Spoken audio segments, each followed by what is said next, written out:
More than 50,000 people have now died in America with coronavirus. It comes as one of the world's biggest manufacturers of disinfectants warned people not to follow President Trump's suggestion that injecting themselves with it could treat coronavirus. One leading company said under no circumstance should its products be put into human bodies.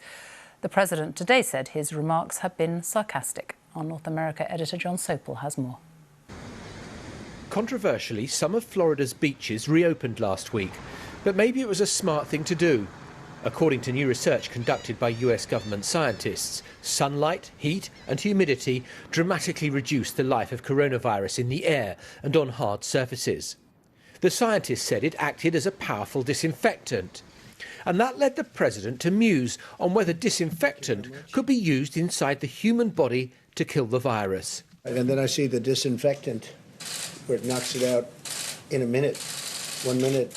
And is there a way we can do something like that by injection inside or almost a cleaning? Because you see it gets on the lungs and it does a tremendous number of the lungs, so it'd be interesting to check that. The president's chief medical advisor looked as though she'd have liked Harry Potter's cloak of invisibility. In a minute, 1 minute.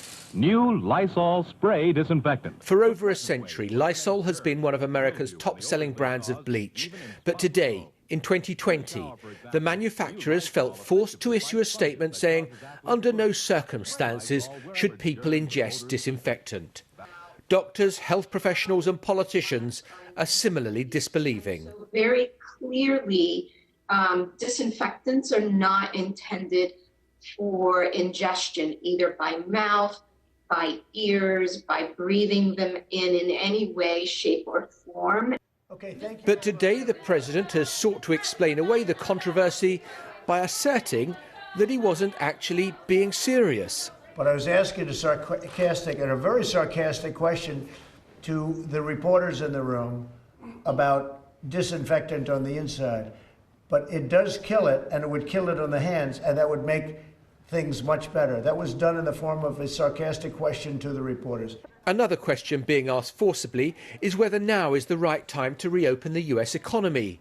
In Georgia today, hairdressers, nail salons, tattoo parlours were able to resume business, even though coronavirus is still a serious problem in the state.